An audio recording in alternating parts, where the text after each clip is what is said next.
Très bien, merci Mickaël Zamès, merci Gérard Longuet d'avoir été notre invité ce soir. Bonne soirée à tous sur l'antenne de Public Sénat. Merci.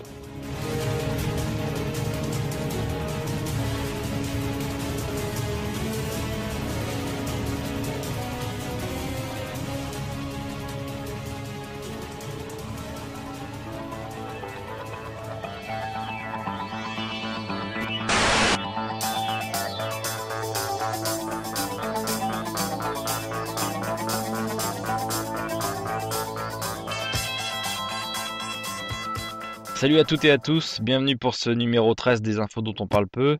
Aujourd'hui nous allons parler d'international, nous allons parler d'économie, nous allons parler de santé et nous allons parler d'environnement. Allez, on y va tout de suite.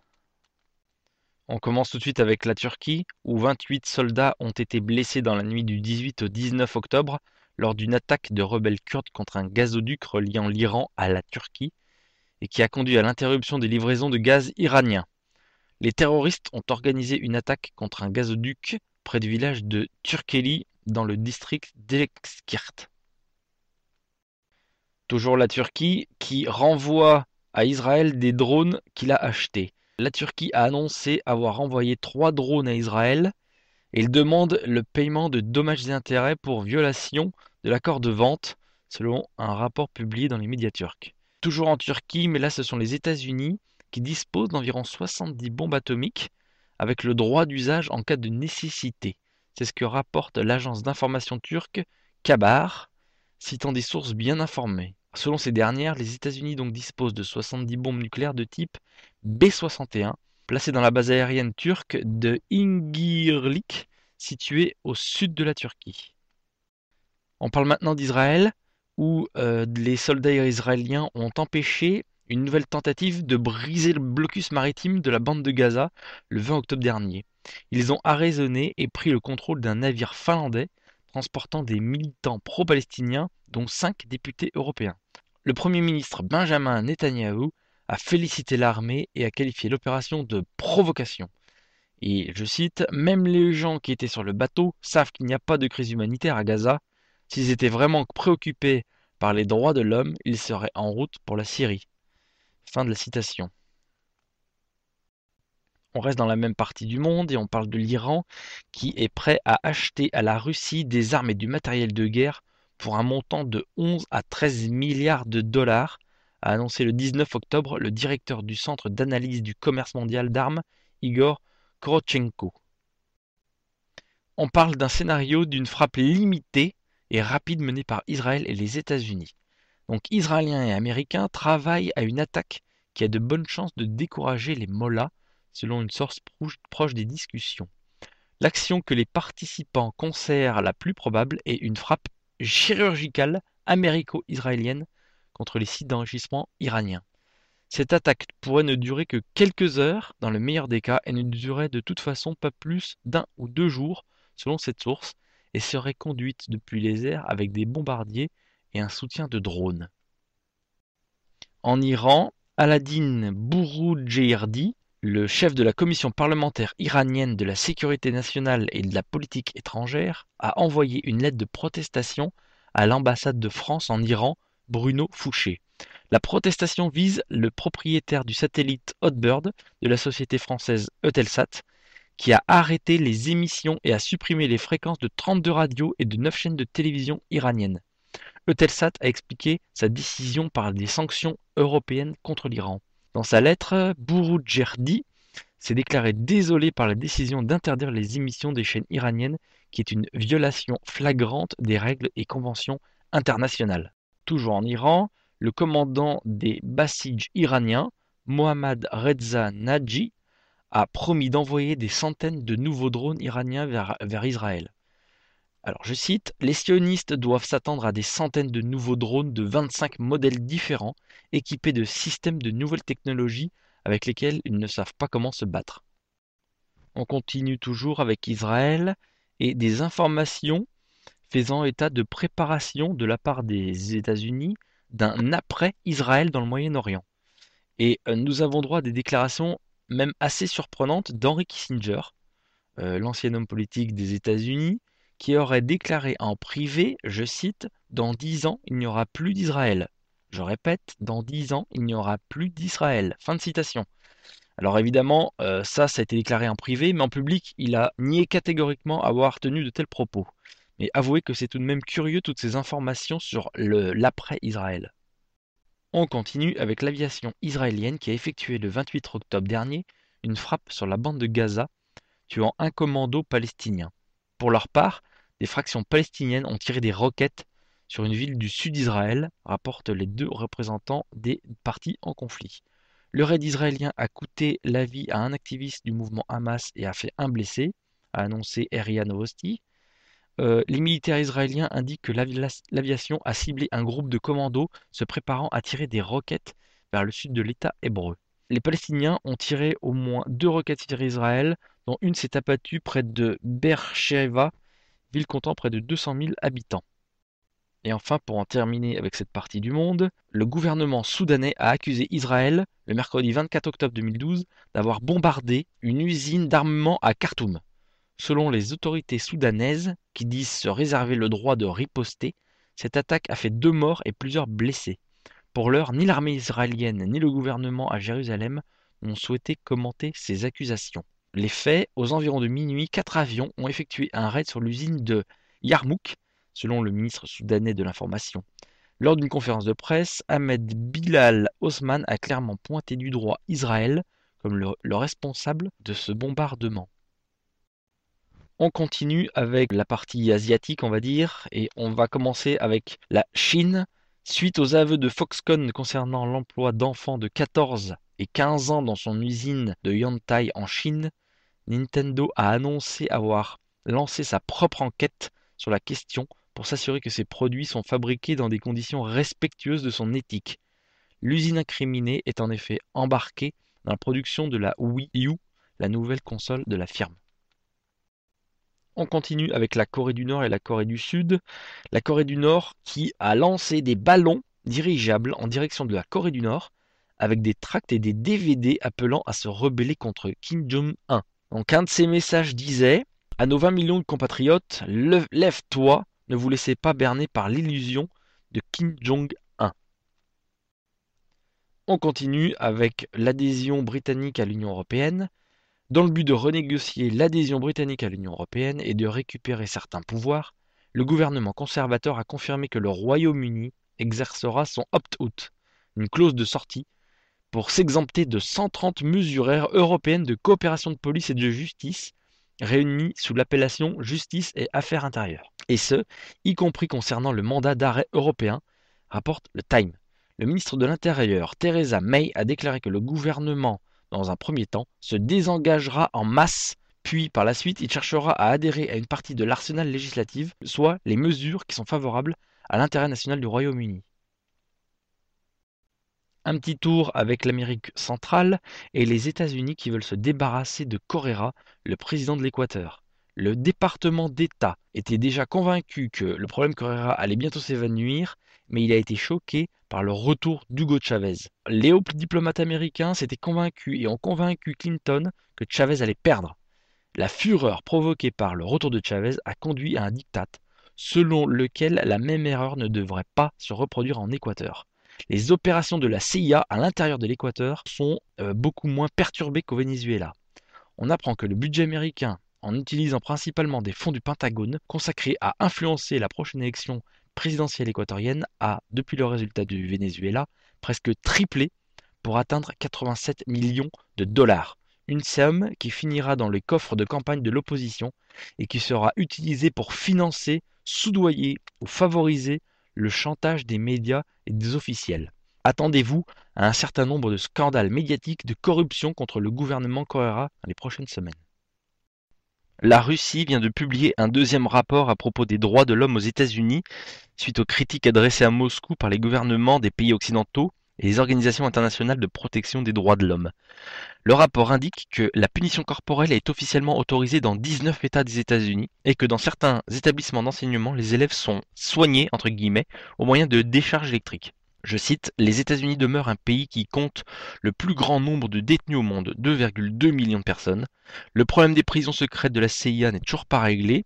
Elles sont situées en Pologne, en Afghanistan, en Irak, en Thaïlande, au Maroc, à Djibouti, en Roumanie et en Lituanie. Et je continue de citer, entre 2004 et 2007, le nombre de messages électroniques interceptés par les services spéciaux américains a augmenté de 3000%. Tout ça, c'est ce qu'on peut lire dans le rapport. Les diplomates russes ont également dénoncé les mesures rigoureuses adoptées par la police à l'encontre des journalistes couvrant les actions de protestation dans les villes américaines. On va parler un petit peu de la Pologne. Vous vous rappelez, il y a 2 ans, l'avion qui s'est écrasé avec le président polonais et pratiquement tout le gouvernement de Pologne? Eh bien, des chercheurs polonais ont trouvé des traces d'explosifs sur l'épave du jet qui s'est écrasé en Russie. Des experts sur les explosifs ont examiné les restes de l'avion en Russie et ont trouvé des traces de TNT et de nitroglycérine sur les ailes et dans la cabine, et y compris sur les sièges. Des traces d'explosifs trouvées également dans la zone où le Tu-154 s'est écrasé lors de son approche dans un petit aéroport près de la ville russe de Slovensk le 10 avril 2010.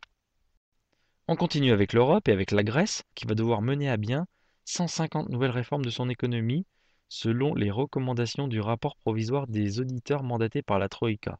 Troïka, c'est l'Union européenne, le Fonds monétaire international et la Banque centrale européenne. C'est ce qu'a rapporté l'hebdomadaire allemand Der Spiegel. Alors, le Spiegel précise que Athènes aurait 2 ans de délai supplémentaire pour mener à bien les réformes exigées, mais que ce retard coûterait de 30 à 38 milliards d'euros. On continue avec l'Europe et avec une affaire qui s'appelle le Daily Gate. C'est un scandale qui empoisonne la Commission européenne. Le 16 octobre dernier, le commissaire européen en charge de la consommation et de la santé, le Maltais John Daly, a démissionné de ses fonctions et suite à sa mise en cause dans une enquête de l'Office européen de lutte antifraude, l'OLAF. L'OLAF a agi à la suite d'une plainte d'une entreprise suédoise, Swedish Match, qui dénonçait le fait qu'un entrepreneur maltais l'avait approché en faisant valoir ses contacts avec le commissaire pour influencer une proposition de loi sur les produits du tabac. Il s'agissait de lever l'interdiction de vente dans l'Union européenne du snus, une poudre de tabac humide à mâcher, fabriquée notamment par Swedish Match, et dont la vente n'est autorisée qu'en Suède et en Norvège. Si la Commission européenne a reconnu que l'enquête de l'OLAF n'avait pas permis de trouver de preuves concluantes sur une participation directe de John Daly dans une tentative de corruption et de trafic d'influence, elle a considéré que le commissaire était informé des démarches de l'entrepreneur maltais, dont l'identité n'a pas été communiquée.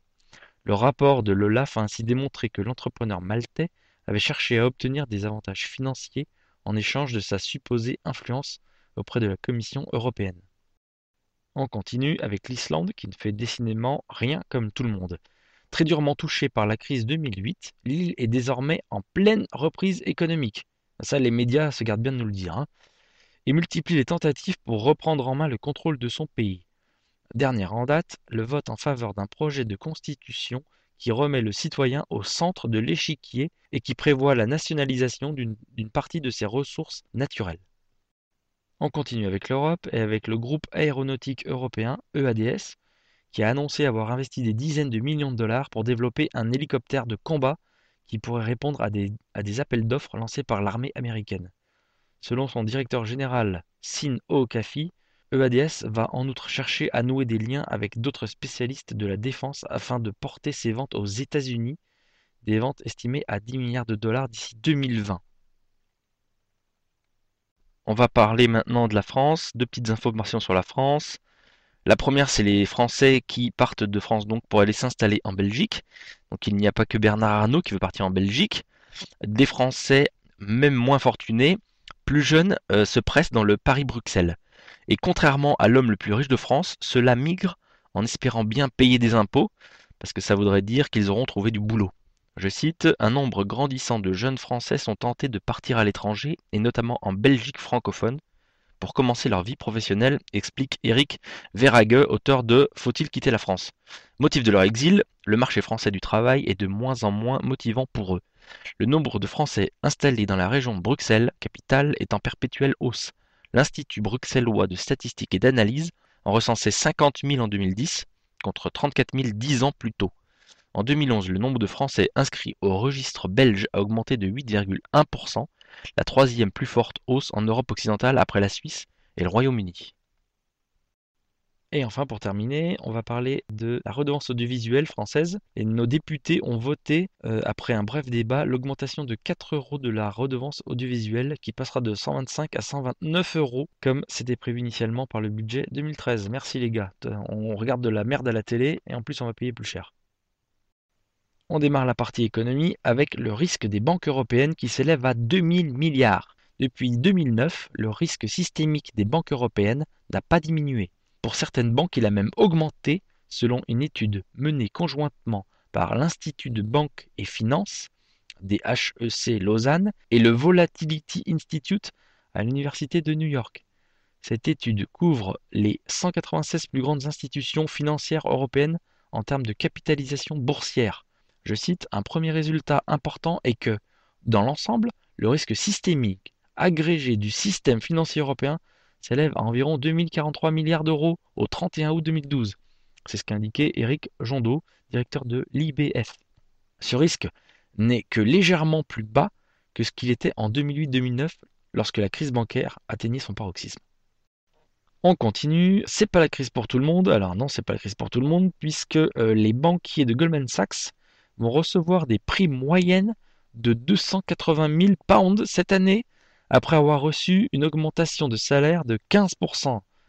Et c'est pas non plus la crise pour les millionnaires, parce que la France conserve le 3e rang mondial et le 1er européen pour le nombre de millionnaires, principalement grâce à ses propriétaires immobiliers.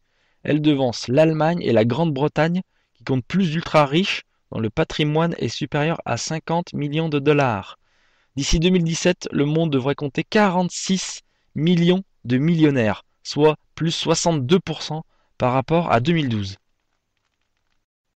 Je parlais tout à l'heure de l'Iran et on va reparler un petit peu de sa monnaie puisque le rial, c'est sa monnaie, la monnaie iranienne donc, a chuté d'environ 17% en une journée. Il fallait 34 500 rials pour 1 dollar contre 29 600 la veille. En un an, la monnaie iranienne a perdu plus de 75% de sa valeur par rapport au billet vert. Cette dégringolade est le résultat d'une pénurie de devises en raison des sanctions prises par l'OTAN pour tenter de faire plier Téhéran sur son programme nucléaire. Le prix augmente chaque jour et sans jamais s'arrêter sous l'effet de l'embargo bancaire et pétrolier mis en place contre le régime de Téhéran. Donc là, on voit bien que la stratégie occidentale, c'est de provoquer la pénurie de tout en fait, de faire augmenter les prix et de jouer la carte de la révolte des gens. Ah, le scandale du Libor, un truc dont on ne parle pas du tout. 9 banques supplémentaires ont été assignées en justice dans le cadre de l'enquête sur les manipulations du Libor, le taux de crédit interbancaire de référence. C'est ce qu'a annoncé le Wall Street Journal, en citant des sources proches du dossier. Des citations à comparaître ont été signifiées en août et en septembre par les États de New York et du Connecticut à Bank of America, aux banques japonaises Norin Shukin et Bank of Tokyo Mitsubishi, au Crédit Suisse, à la Lloyd, à Rabobank, à la Royal Bank of Canada, à la Société Générale et à West LB, c'est une banque allemande. C'est ce qu'a indiqué le quotidien d'affaires américain. Au total, 16 banques sont désormais dans le collimateur de la justice, notamment JP Morgan, Citigroup, Barclays, HSBC, RBS, UBS et Deutsche Bank. On continue avec le Fonds monétaire international qui a approuvé le versement d'une tranche d'aide de 1,5 milliard d'euros au Portugal. Il s'agit du 5e versement dans le cadre du dispositif d'un montant global de 78 milliards d'euros qui doit permettre au Portugal de contenir son déficit budgétaire et de faciliter son retour sur les marchés financiers. La semaine dernière, l'institution internationale a appelé le Portugal à poursuivre ses efforts budgétaires malgré la récession. Il faut m'expliquer comment le FMI peut dire qu'il prête 78 milliards d'euros à un pays en disant que ça va contenir son déficit budgétaire. C'est risible quand même, non ? Autre sujet, c'est la commission de la concurrence sud-africaine qui a accusé les filiales locales des groupes pétroliers Chevron, Shell, Total et BP d'entente sur les prix depuis la fin des années 80. Elle réclame qu'elles soient condamnées à de lourdes amendes. La commission de la concurrence, qui mène l'enquête depuis 2009, a indiqué dans un communiqué qu'elle avait découvert un comportement de collusion et qu'elle portait l'affaire devant le tribunal de la concurrence pour qu'il la juge. La commission a recommandé que les 4 filiales des majors internationales, mais aussi les groupes sud-africains Sasol et Engen soient condamnés à une amende correspondant à 10% du chiffre d'affaires réalisé en Afrique du Sud au cours du dernier exercice. Pour terminer avec l'économie, on reparle encore de la JP Morgan, qui a été condamnée par une cour de l'Oklahoma à payer 18,1 millions de dollars à un fonds d'investissement possédé par une héritière de 75 ans, à qui la banque vendait des produits dérivés dont la pauvre femme disait qu'elle n'y comprenait rien. On continue cette vidéo avec la santé et on commence avec une guérison naturelle, on va dire, en Nouvelle-Zélande, puisqu'un paysan, Alan Smith, qui était atteint de la grippe porcine dans un premier temps, puis atteint ensuite par une leucémie, était donné comme mort certain par les médecins. On le voit d'ailleurs sur son lit de mort, mais il a été guéri par de hautes doses de vitamine C en intraveineuse à la demande de la famille. Les médecins, eux, considéraient qu'il fallait le laisser mourir. Vous voyez cette vidéo, même si elle n'est pas traduite, c'est vraiment étonnant. Dans le même ordre d'idées, voyez cette vidéo d'un docteur aux États-Unis qui nous parle de vaccins pour enfants. Selon lui, les vaccins manquent de tests et ne sont pas sûrs. Ça met en confiance. Cette vidéo est sous-titrée en français, allez-y. On continue avec une épidémie de méningite fongique causée par des médicaments contaminés et qui affole l'Est américain. On dénombre 21 décès, 271 cas et 14 000 patients exposés. Voici le bilan le 19 octobre dernier. Les autorités sanitaires US ont confirmé que les victimes avaient été infectées par un champignon présent dans les flacons de stéroïdes de la société New England Compounding Center, utilisé en injection pour soulager des douleurs articulaires et des hernies lombaires. Dans 23 États, le produit a été retiré et on ignore encore l'origine de la contamination qui semble avoir débuté dans le Massachusetts. 23 États utilisent ce produit et les hôpitaux ont entrepris de contacter 14 000 patients. On continue avec un rapport du Sénat sur les pesticides. Alors, dermatose, problèmes respiratoires, troubles neurologiques et cognitifs, cancer, les sénateurs ont dénoncé les risques sanitaires menaçant ceux qui fabriquent ou utilisent les pesticides.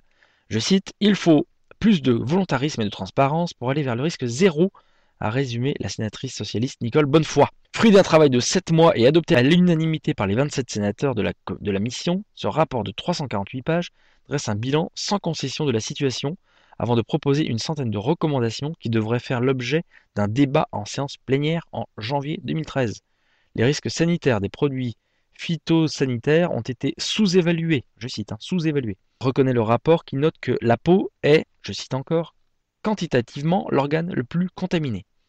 De nombreux pesticides autorisés aujourd'hui en France ont déjà une toxicité cutanée reconnue, comme les fongicides et certains herbicides. Comme les dermatoses, les rhinites, les asthmes, les insuffisances respiratoires chroniques sont reconnus comme des maladies professionnelles s'ils sont liés à la manipulation des pesticides. C'est également le cas depuis peu pour les malades de Parkinson, suite à une soixantaine d'études ayant fait apparaître un doublement du risque pour les personnes exposées. Une émission de radio qui va dans ce sens, qui est passée sur RFI et qui traite des cancers en relation avec notre environnement. Cette émission est en 2 parties, la première pas super intéressante jusqu'à la 16e minute, et la deuxième partie beaucoup plus intéressante, je pense.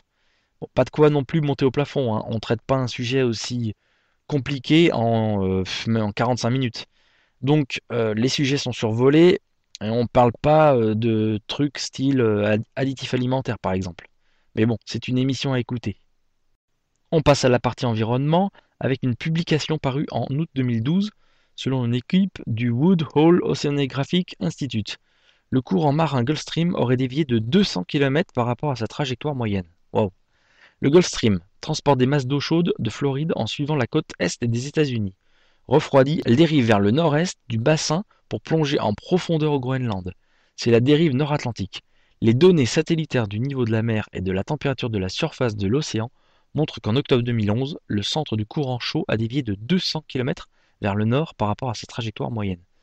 Les données récoltées à partir de bouées placées en profondeur à proximité des casiers de homards identifient 2 événements anormalement chauds bien distincts.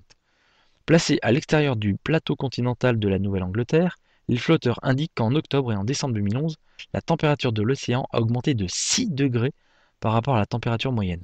Plus précisément, à 77 et à 87 cm de profondeur, la température a atteint des maxima avoisinant les 18 degrés, alors que l'état moyen est de l'ordre de 13 degrés.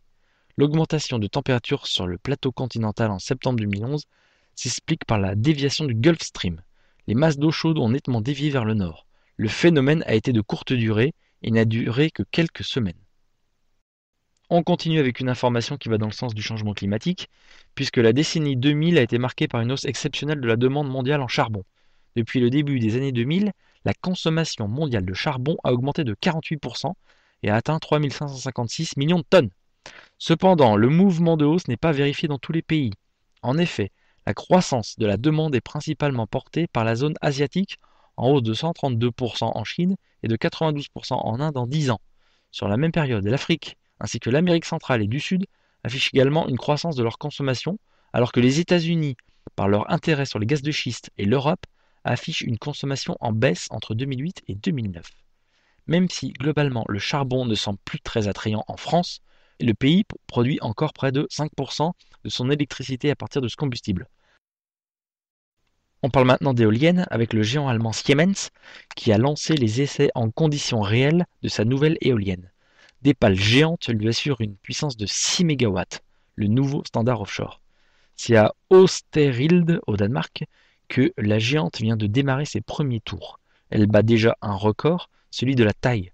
Chacune de ces pales affiche une longueur atteignant presque l'envergure d'un A380, le plus gros avion de ligne au monde. Avec un diamètre de 154 mètres, cette éolienne offshore balaie l'équivalent de 3 terrains de football pour délivrer jusqu'à 6 MW de puissance électrique, de quoi, selon Siemens, alimenter 6000 foyers. On reparle de l'accident dans le golfe du Mexique, où vous vous rappelez, la plateforme Deep Horizon qui a explosé dans le golfe du Mexique, provoquant une des pires marées noires de l'histoire. Eh bien, une nouvelle fuite a été repérée par les gardes-côtes américains. Donc, c'était en avril 2010 que l'explosion du Deepwater dans le golfe du Mexique avait fait 11 morts et provoqué une des pires catastrophes écologiques aux États-Unis. 3 mois d'efforts pour BP avaient été nécessaires pour tenter de colmater la brèche dans le fond marin, à travers laquelle se sont échappés l'équivalent de 5 millions de barils, presque 1 milliard de litres d'or noir. Seulement depuis quelques jours, de nouvelles fuites ont été repérées. D'après les gardes-côtes américains, la fuite serait apparue au moins depuis le 16 septembre et déverserait en moyenne 440 litres de pétrole brut dans les eaux du Golfe chaque jour. Selon les premiers résultats de leurs investigations, la fuite proviendrait d'une brèche dans le dôme utilisée pour contenir le pétrole dans le puits. Ce dôme est situé environ à 500 mètres de profondeur. On va passer à une page nucléaire et je vais remercier fortement Zorglub qui m'a filé tout un tas d'informations sur le sujet. On commence à parler du nucléaire avec l'organisation écologique Greenpeace qui dénonce la fiabilité des taux officiels de radiation effectués dans la région de Fukushima au Japon. L'organisation écologiste, qui fait ses propres mesures sur le terrain, accuse les autorités de sous-estimer la gravité de la situation. Greenpeace a affirmé le 23 octobre à Tokyo que de nombreuses mesures de radiation qui ont été effectuées par les autorités ne sont pas fiables et que les populations peuvent être exposées à des valeurs 13 fois supérieures à la limite autorisée. Le nucléaire toujours avec TEPCO. TEPCO, dans son rapport intermédiaire sur l'accident de Fukushima daté du 30 novembre 2011, reconnaissait, après bien des atermoiements, ce que la majorité des observateurs savaient depuis longtemps. 100% du cœur en fusion de l'unité 1 avait bel et bien traversé la cuve du réacteur et le corium consécutif dégringolé au niveau du radier en béton situé directement sous le cœur au sein du pédestal. Voyez avec cette vidéo fiction l'étendue des dégâts dans les années à venir. Autant dire que le Japon, la Russie, le Canada, les États-Unis, le Mexique, etc. seront gravement touchés. Adieu la pêche, adieu le tourisme. À moins qu'on ne nous dise pas la vérité. On continue avec le nucléaire avec Fukushima, puisque s'est tenue le 23 octobre dernier, à Gueugnon, une conférence sur la catastrophe de Fukushima animée par le président de la CRIRAD, Roland Desbordes. Selon le président de la CRIRAD, la catastrophe de mars 2011 était plus qu'envisageable. Je cite, « Le Japon est secoué par des tsunamis et des séismes à longueur de temps.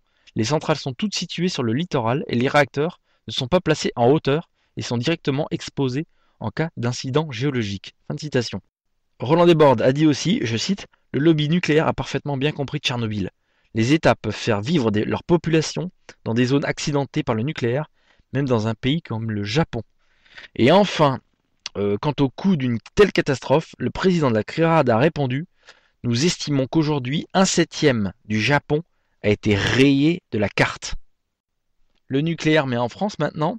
Alors, dans les entrailles de son laboratoire de Bure, dans la Meuse, l'Agence nationale pour la gestion des déchets radioactifs, l'ANDRA, développe depuis 1998 un projet controversé de tombeau des déchets radioactifs les plus dangereux produits en France par le nucléaire civil et militaire et qui devrait être mis en service en 2025. Le centre industriel de stockage géologique, dont l'Andra est en train de concevoir le modèle à quelques 500 mètres sous terre, servira à confiner pendant des siècles, je cite, pendant des siècles, quelques 100 000 mètres cubes de déchets nucléaires à haute et moyenne activité et à vie longue. Pour en terminer avec le nucléaire, je voudrais signaler aussi que la JAXA, c'est la Japan Aerospace Exploration Agency, a présenté le 29 mars 2012 un prototype de caméra permettant de visualiser la contamination radioactive avec plus de précision que les équipements existants jusqu'à présent. L'agence spatiale espère que cet outil permettra de contribuer aux efforts de décontamination des zones proches de la centrale nucléaire de Fukushima. Et enfin, pour terminer avec cette vidéo, parlons un petit peu des conséquences de l'ouragan Sandy qui s'est abattu aux États-Unis. Alors, je vais pas vous refaire, je vais pas pleurer sur le cas des États-Unis, hein. On va pas faire comme tous les médias. Mais sachez que le groupe américain Exelon a déclaré l'état d'alerte pour la centrale nucléaire d'Oyster Creek, la plus vieille centrale américaine située dans l'État du New Jersey, en raison de la montée des eaux. C'est ce qu'a affirmé un porte-parole de la Commission de régulation nucléaire des États-Unis. Pour l'instant, l'alerte se situe au niveau 2 sur 4, mais le commissaire a indiqué que si le niveau d'eau continue de monter, le système de pompe du réacteur pourrait être affecté. Voilà, cette vidéo des infos dont on parle peu numéro 13 est terminée. Merci à vous pour votre attention. Restez bien informés surtout. Merci à tous pour m'avoir envoyé plein de messages et plein d'infos. Je peux pas tout traiter malheureusement, mais j'essaie d'en faire le maximum. Plus ça va, plus la vidéo devient longue. Donc voilà, rendez-vous dans 15 jours et à bientôt. Ciao!